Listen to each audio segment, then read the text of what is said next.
Hello and welcome to the Myschool channel. My name is Angela, and in this video we're going to be reviewing the JAMB past question for literature for the year 2010. Please don't go anywhere, we'll be right back.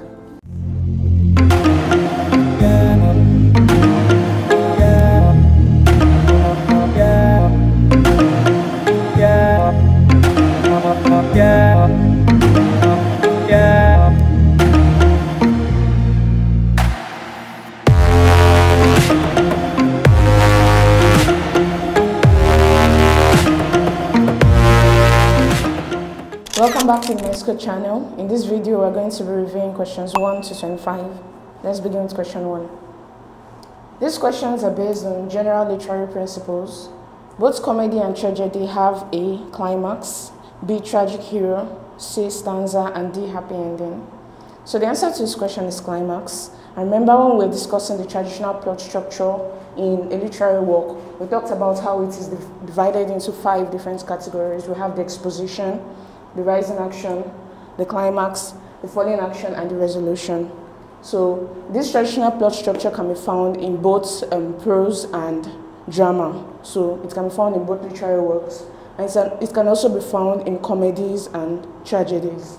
So each of these literary works begins with an exposition. That's where the characters, the setting, and the conflicts are introduced to the readers at the beginning of the literary work. And then it moves on to the rising action, where the hero and the villain battle with each other. At this point in time, the hero usually fails in, when he confronts this villain or the conflict in the story. But when we get to the climax, it's that moment where we're sitting at the edge of our chair wanting to know what happens to the hero. So that moment is usually filled with suspense for us as the readers.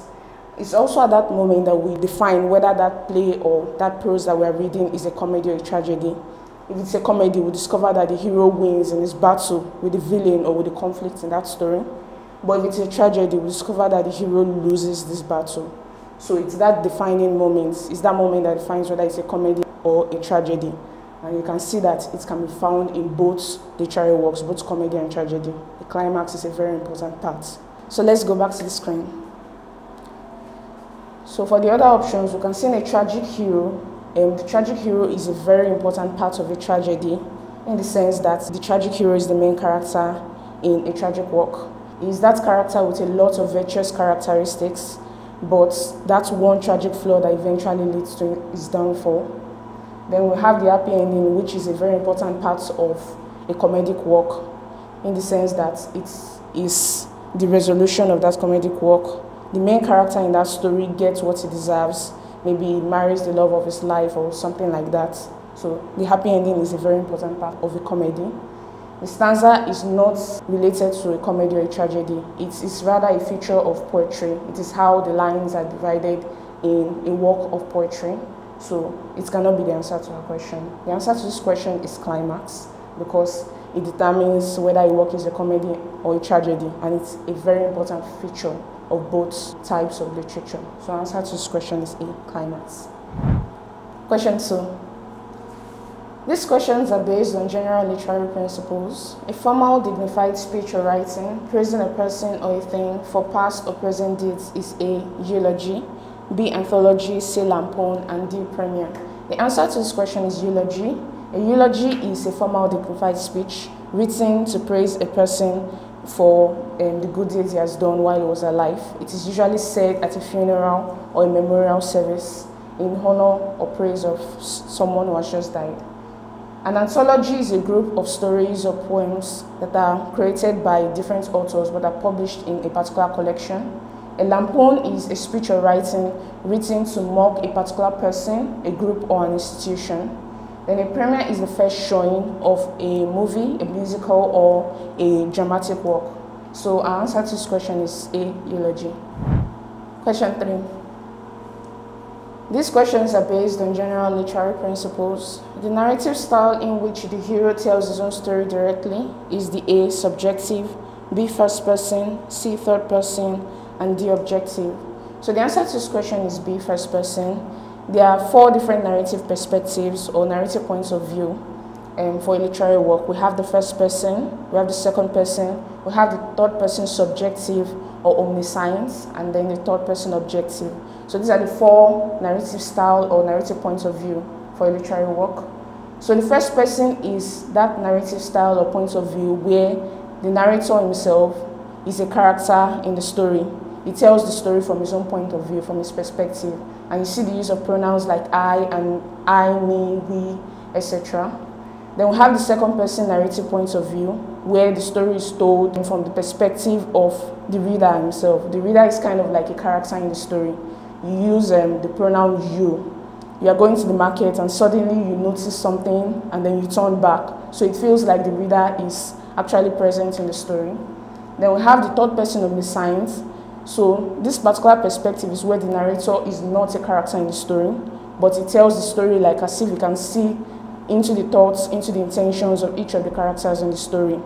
So he narrates it from a point of view in which he can, dive into the intentions of every character in the story and see what they want to do, what they intend to do, and how they intend to act. So you can really see everything in the story.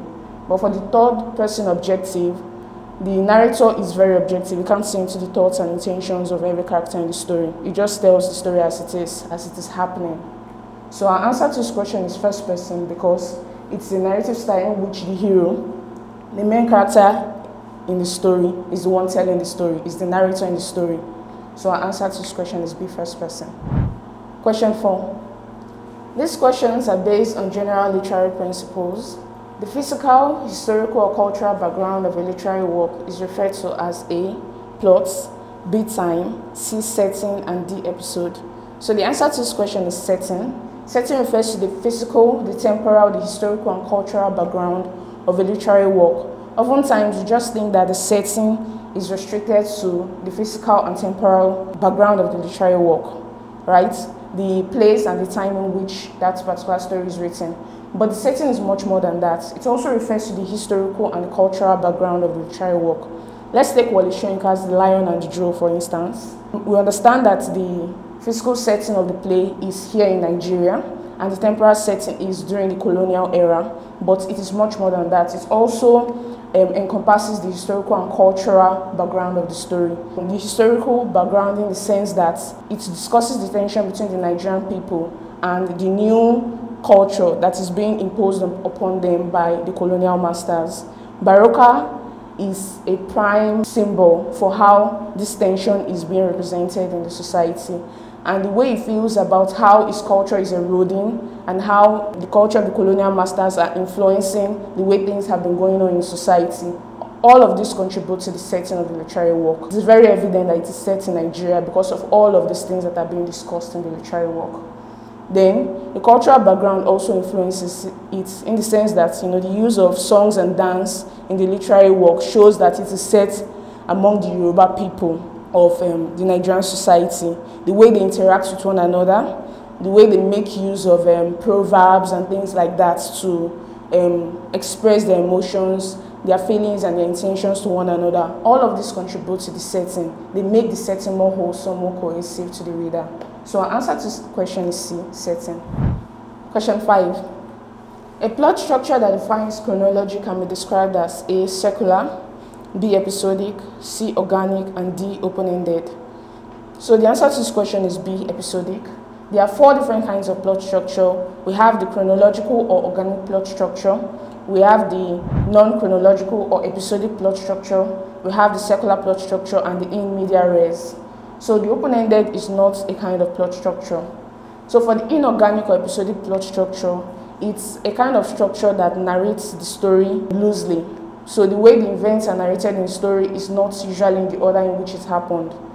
So the main focus for the narrator is the story itself. That particular event is trying to narrate to the readers and not the order in which events occur. So an example of a story that is narrated in this manner is The Adventures of Sherlock Holmes, for those of us that are familiar with that. So they just narrate different incidents that the detective Sherlock Holmes is trying to solve. So that's an example of episodic plot structure. It is different from the kind of plot structure that we are familiar with, just like the one in Emechita's Second-Class Citizen, where the events are narrated in the order in which it happened. It starts from when she was young down to when she grew old and when she left Francis at the end of the novel. So these things are narrated chronologically. So that is an example of an organic plot structure. Then we have the secular plot structure, in which the story is narrated in a secular manner.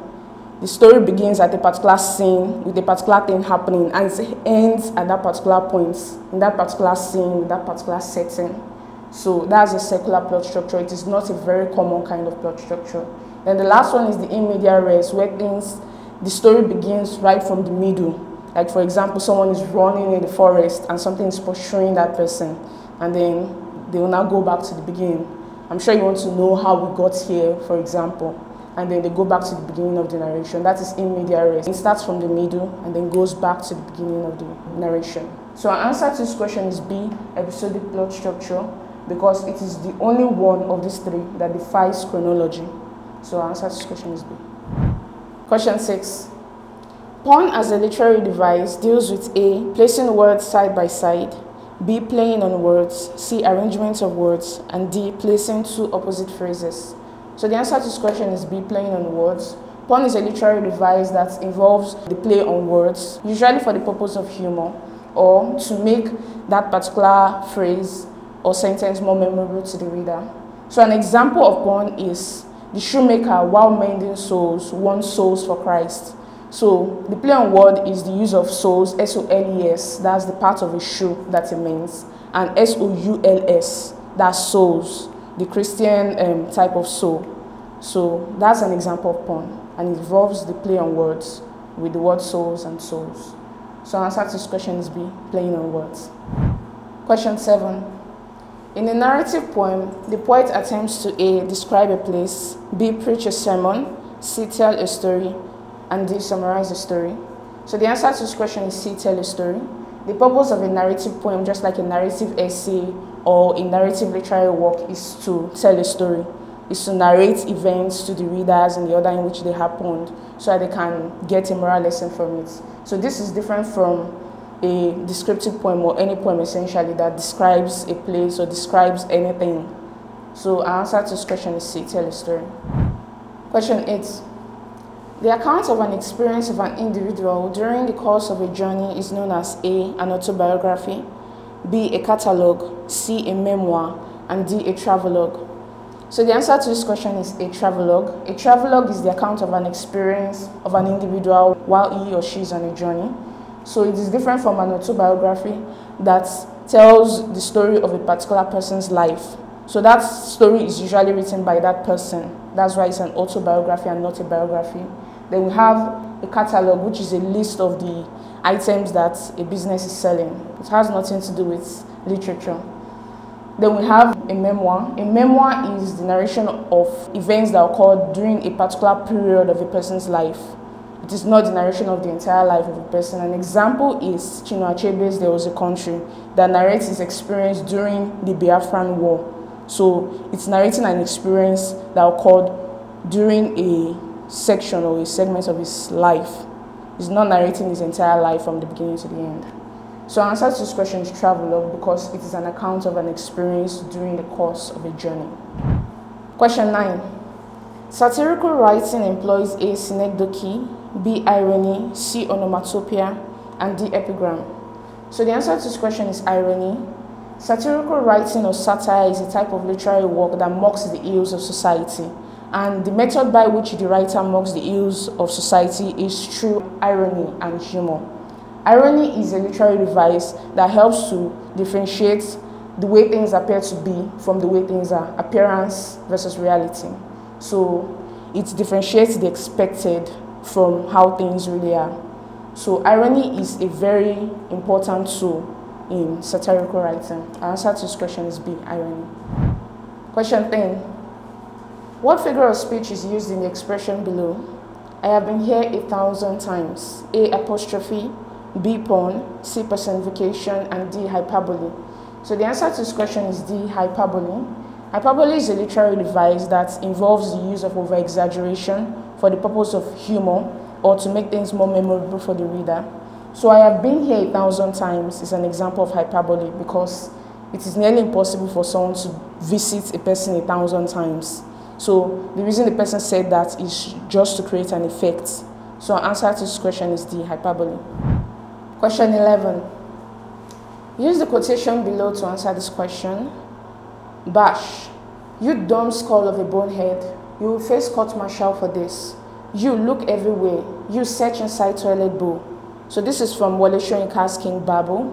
From the tone of the speech above, the speaker is obviously A, lackadaisical, B, elated, C, happy, and D, enraged. The answer to this question is D, enraged. And you can see that with the insults he gave out at the beginning of his speech. He said, you dumb skull of a bonehead. That shows that he's obviously angry. So our answer to this question is D, enraged. Question 12. That year, the harvest was sad, like a funeral, and many farmers wept as they dug up the miserable yams. One man tied his clothes to a tree branch and hanged himself. So this is from Chinua Achebe's Things Fall Apart. The mood conveyed in the excerpt above is one of A, frustration, B, sympathy, C, dilemma, and D, sadness. So the answer to this question is sadness. And you have to remember that the mood of a literary work is that feeling that the reader gets as he's reading the lines of a prose work, a poetry, or a play. So in this case, it gets it from the language used and the atmosphere that is created by the events that are occurring in this particular excerpt. So the mood of the poet is obviously sadness. We can see that with the language used, the use of sad, and the use of the word miserable, and the fact that someone hanged himself. All of this creates a feeling of sadness in the person reading this excerpt. So answer to this question is this, sadness. Question 13. That age is best which is the first, when youth and blood are warmer, but being spent, the worse and worst, time still succeeds the former. The rhyme scheme in the excerpt above is A, AABB, B, ABAB, C, ABBA, and D, BBAA. So the rhyme scheme is the method of rhyme that the poet chooses to employ to make the poem more musical or rhythmic. So in this case, he employs the rhyme scheme ABAB, and we can see that with the format of the end rhymes. First and worst, they rhyme with each other. And we can see that with the ending ist, right, at the end of each of these lines. Then warmer and former, they rhyme with each other. We can see that with the ending ermer. For both of them, we have ermer at the end of each of these lines. So since this and this rhyme with each other, we have A and A here. And since this and this rhyme with each other, we have B and B here. That makes the rhyme scheme ABAB. So answer to this question is B, ABAB. Do you know you can take practice questions? It has simulated JAMB CBT past questions. All you need to do is to click on the link in the description below. This takes you to the Myschool website. There you can download the Myschool mobile app for your Android devices and the Myschool software for your laptops and computers. Please go ahead and start practicing. Now on to question 14. But the towering earth was tired, sitting in one position. She moved suddenly, and the houses crumbled. The mountains heaved horribly, and the work of 1,000,000 years was lost. The subject matter of the extract above is A, sea waves, B, house movements, C, earthquakes, and D, storms. So the answer to this question is earthquakes, and we can see that with the fact that the earth was tired of sitting in one position and then she moved. So earthquake is characterized by the movement of the earth. Then suddenly the houses crumbled. During an earthquake, the houses usually crumble. The mountains heave as well. And then the work of 1,000,000 years was lost. That shows that so many of the houses that have been built for over a long time and that have been existing for a long time, they were destroyed as well because of the earthquake. So our answer to this question is C, earthquake. I believe you're enjoying this content. If yes, please do not forget to hit the like button, click on the subscribe button, and lastly tap on the notification bell to get informed as soon as we release the next videos. Question 15.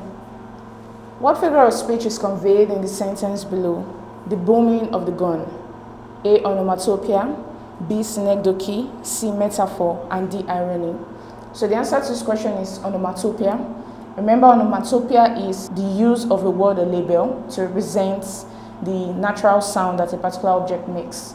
In this case, the use of the word booming represents the natural sound that the gun makes. You know, when you shoot a gun, you hear the boom sound. So the answer to this question is A, onomatopoeia. Question 16. Don't panic, be calm. If you are somehow upset, Try to regain your composure.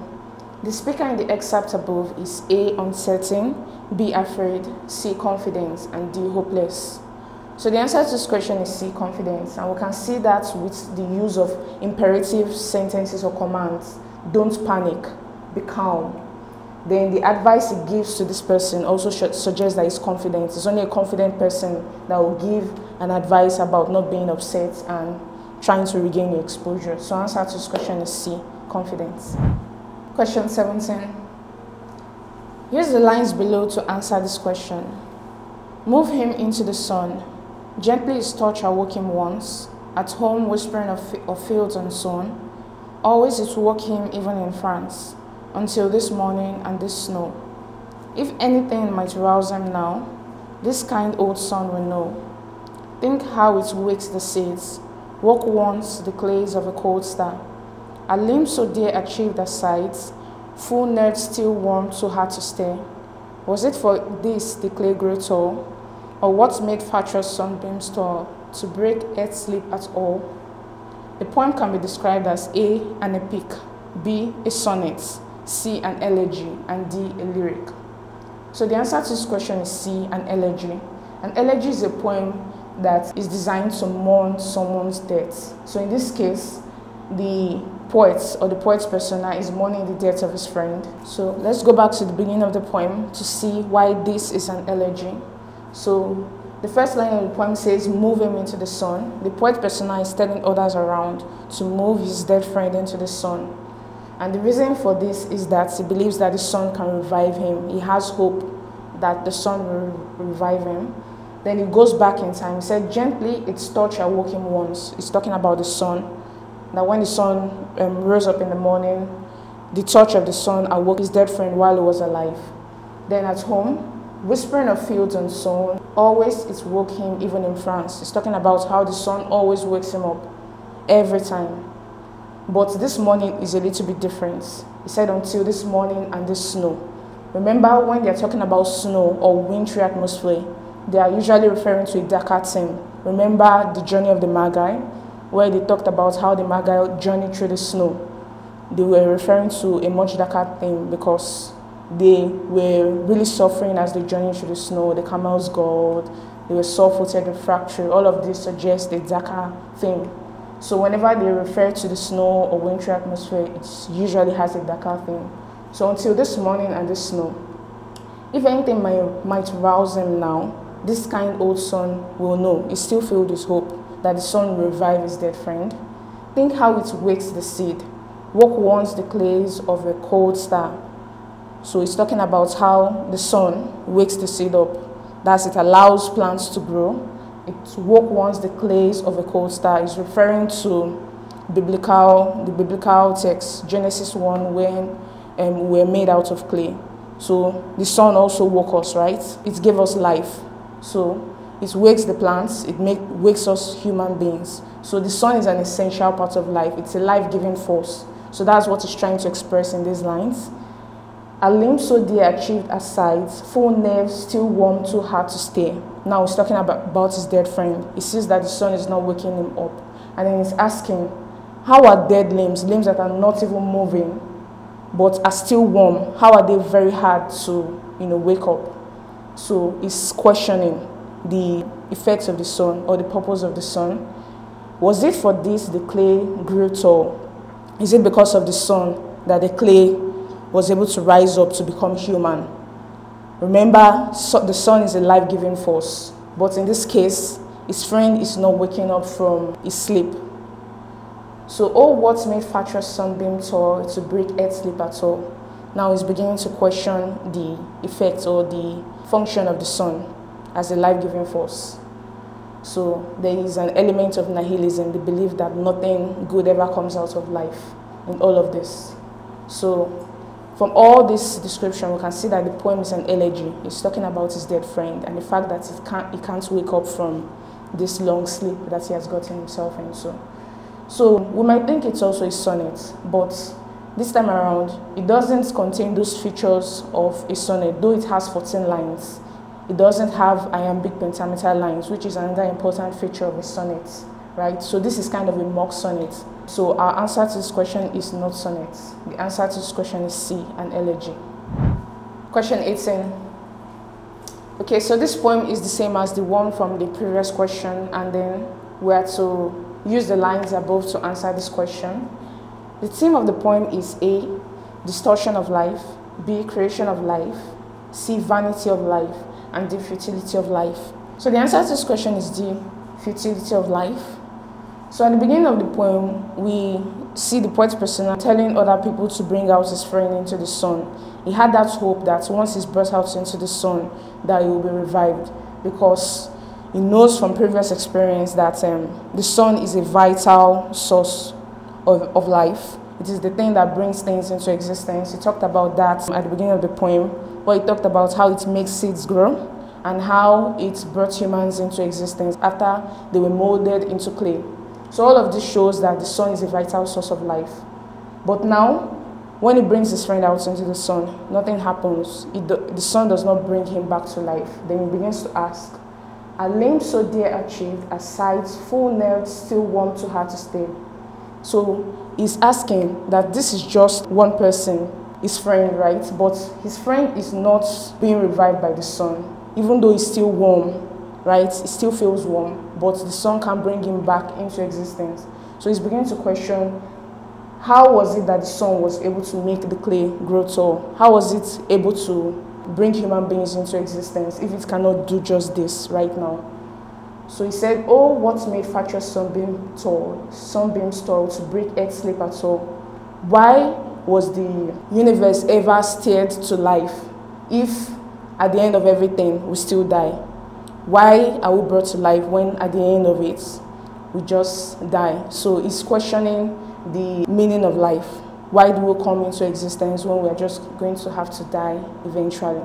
So all of this shows that life is futile, it's meaningless. So our answer to this question is the futility of life. Question 19. Use the lines below to answer this question.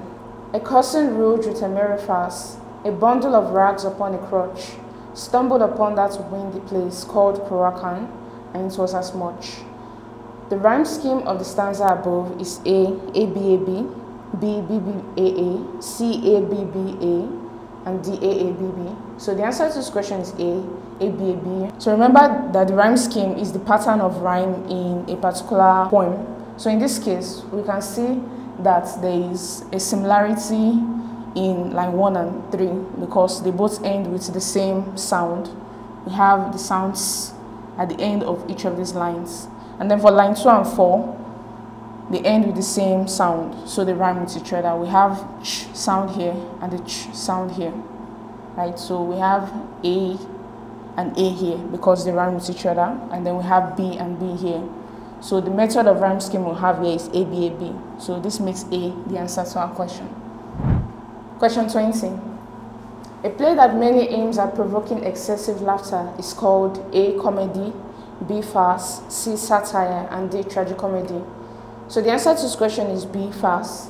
Farce is a type of play that is designed to provoke excessive laughter for the readers. It usually contains improbable situations and slapstick humor. So whenever you are reading these plays, you are just laughing uncontrollably.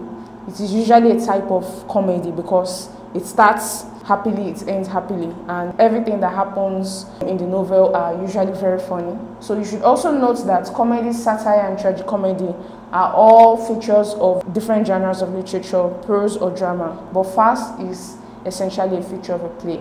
So it's a type of play that is designed to provoke excessive laughter. Our answer to this question is B, farce. Question 21. Yet in their finger upon our navel, the midwives of the spirit say they feel a fetal throb.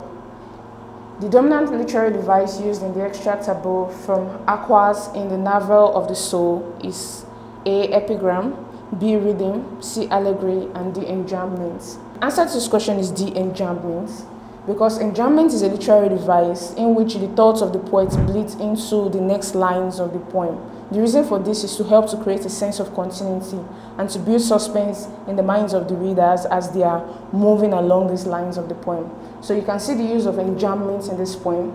Yet in their finger upon our navel. You can see the sentence is not completed in the first line and it bleeds into the second line. Then the midwives of the spirit say, it bleeds into the next line again, they feel a fatal throb. This helps to create a sense of continuity and it helps the reader to want to continue reading on and on until the end of the poem. So answer to this question is the enjambment. Do you have a question? Please feel free to ask your question by clicking the link in the description below. This takes you to my school website. There you can ask your question and a solution will be provided to you within a short period of time. Now let's move on to question 22. And your laughter like a flame, piercing the shadows, has revealed Africa to me beyond the snow of yesterday. From the poem above, shadow means A, bleak future, B, period of suffering, C, abstract ideas, and D, famine. So the answer to this question is B, period of suffering.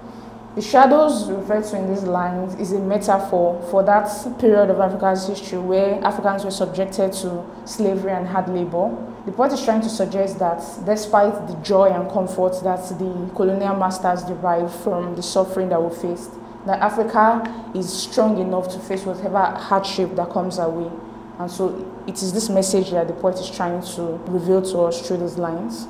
So the answer to this question is period of suffering, because it represents that period of Africa's history where Africa was subjected to years of slavery and hard labor. The answer to this question is B. Do you have a better explanation or solution to any of these questions? Please feel free to indicate by going down to the comment section below, indicating the question number and the solution you'd like to share. Question 23. Caliph, son, open all your ears. May Allah grant us the fortitude to accept His commands. Now the rest is my burden. I am willing to accept Allah's will in the matter. The language of the speaker above is A, inciting, B, diplomatic, C, imploring, and D, submissive. The answer to this question is D, submissive. We can see from his speech that he is willing to submit to the will of Allah. So he says, may Allah grant us the fortitude, the strength to accept His commands. So it shows that he's willing to accept whatever commands comes his way, and he's hoping that Allah will give him the strength to accept all of this. He says, now the rest is my burden. It shows that he's willing to shoulder the responsibility of whatever command that Allah gives to him. He also says, I am willing to accept Allah's will in the matter. The fact that he's willing shows that he's submissive to Allah. So all of this shows that the language of the speaker is submissive. So answer to this question is D. Question 24. Emunewa, you it is who own me. I speak by your permission. When I came home with my husband this morning, believing my mother was ill and needed nursing, little knew I was walking into a house of ruin. So this excerpt is from J.P. Clark Becker Deremore's The Boats. From the excerpt above, the speaker is A, a trained nurse, B, homeless, C, bereaved, and D, recovering from an illness. So the answer to this question is C, bereaved. From the excerpt, we can see that she is not a trained nurse. Rather, she just came home to nurse her mother back to health. So that's the reason why they made use of the word nursing. It doesn't suggest she's a trained nurse. It also doesn't suggest that she's homeless, because when the speaker made use of a house of ruin, she was using it idiomatically. She was trying to explain that something terrible has happened and has led the family into chaos. It doesn't suggest that a house has been destroyed. So homeless is not the answer. It also does not suggest that she's recovering from an illness. Rather, it was her mother who was ill, so she was not ill at all. So D can be the answer to the question. So the answer to this question is bereaved, because from the last sentence of this excerpt, we can see that her mother has just died. She made use of a euphemism to suggest that her mother died. She said, believing my mother was ill and needed nursing. That was her initial perception when she got into the house. But little did she know that she was walking into a house of ruin. It suggests that her mother has just died, but she was trying to tone it down so that it won't create so much of an effect to those that are listening to her. So that's why she makes use of a euphemism here. So answer to this question is C, bereaved, because she feels sad that her mother has just died. Answer is C. Question 25. That quality in a literary work which evokes tenderness, pity, or sorrow is A, pathos, B, patois, C, patopia, and D, pataphysics. So the answer to this question is A, pathos. Pathos is that quality that helps to evoke pity in the minds of the reader. It can be because of the use of the language of the poets or the kind of atmosphere that is described in that literary work that helps to evoke pity in the minds of the reader. Patois is not exactly a literary term. It's a regional dialect of any language. Pataphysics is also not a literary term. It has nothing to do with literature.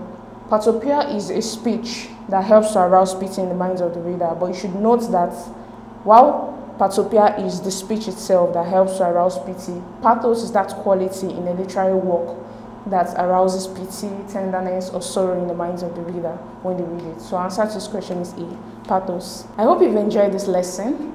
If yes, please do not forget to hit the like button, click on the subscribe button, and lastly tap on the notification bell to get informed as soon as we release the next videos.